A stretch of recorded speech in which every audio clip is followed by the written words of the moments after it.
Assalamualaikum warahmatullahi wabarakatuh.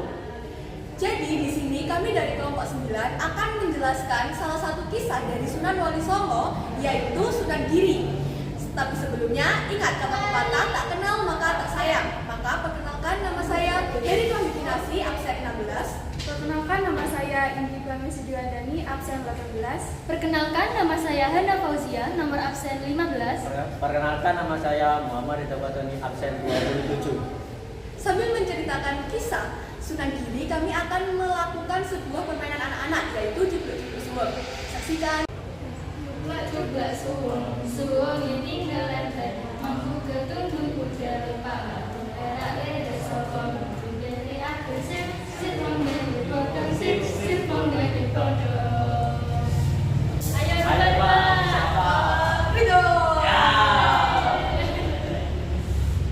Sunan Giri, nama asli adalah Raden Paku yang memiliki panggilan Ainul Yakin. Lahir di Belambangan abad ke-15 tahun 1442 Masehi.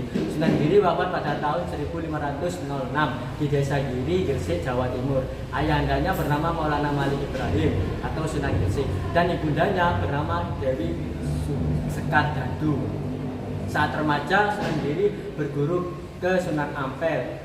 Setelah itu pergi ke Pasai bersama Sunan Bonang untuk memperdalam ilmunya.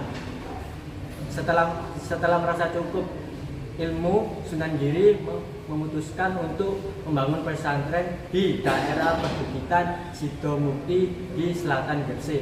Bukit adalah Giri, oleh karena itu ia mendapatkan julukan Sunan Giri.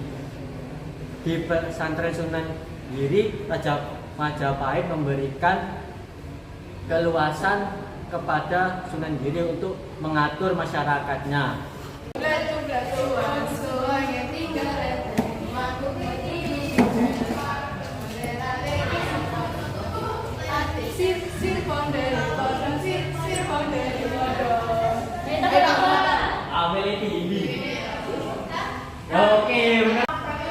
Pengaruh Sunan Giri bahkan sampai keluar Pulau Jawa seperti Makassar, Tidore, dan Ternate. Bahkan konon raja-raja di daerah tersebut belum dianggap sah jika belum direstui oleh Sunan Giri.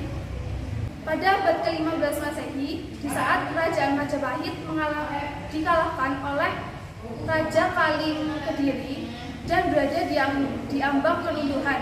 Pada saat itulah Sunan Giri yang dianggap sebagai tokoh yang memiliki kekuasaan di pemerintahan segera dinobatkan sebagai Raja Peralihan. Hal tersebut dimanfaatkan oleh Sunan Giri untuk menyebarluaskan ajaran Islam.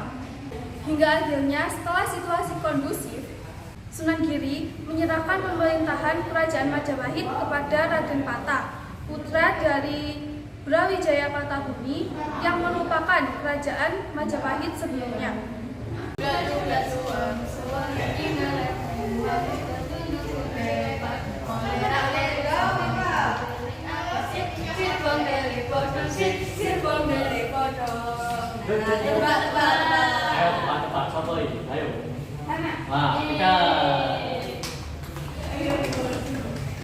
Pengaruh Sunan Giri selama masa pemerintahan tersebut turut melatar belakangi berdirinya sebuah kerajaan, yaitu Kerajaan Demak Bintoro, yang sekaligus merupakan kerajaan Islam pertama di Pulau Jawa. Strategi dakwah yang dilakukan oleh Sunan Giri yaitu dengan melakukan berbagai metode, mulai dari pendidikan, budaya, hingga ke pendekatan politik.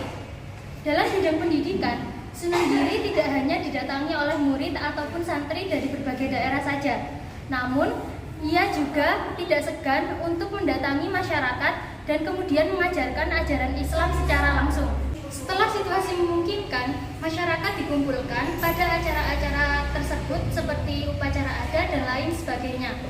Sehingga lambat laun ajaran Islam disisipkan, kemudian masyarakat menjadi lunak dan mereka pun ingin memasuki ajaran Islam.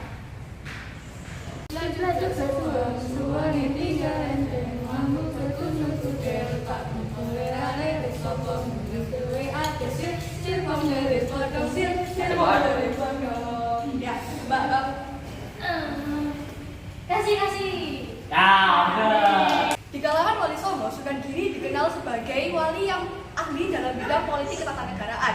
Hal tersebut dibuktikan ketika Raden Patah memutuskan untuk keluar dari kerajaan Majapahit. Beliau meminta Sunan Giri untuk meletakkan dasar-dasar kerajaan perintisan atau biasa disebut dengan Ahlal Hali wal Al-Ad, yaitu sebuah lembaga atau dewan yang memutuskan untuk pengangkatan seorang pemimpin dalam politik Islam. Dalam bidang budaya, Sunan Giri juga memanfaatkan seni pertunjukan untuk melakukan dakwah Islam. Sunan Giri juga dikenal sebagai seorang yang menciptakan tembang Aswaradana dan Pucung, Ganda Bulo, Jor, Gulo Ganti, dan juga sebuah permainan anak yaitu Cublek-Cublek Suwul. Demikian kisah Sunan Giri yang dapat kami sampaikan. Sekian, terima kasih. Wassalamualaikum warahmatullahi wabarakatuh.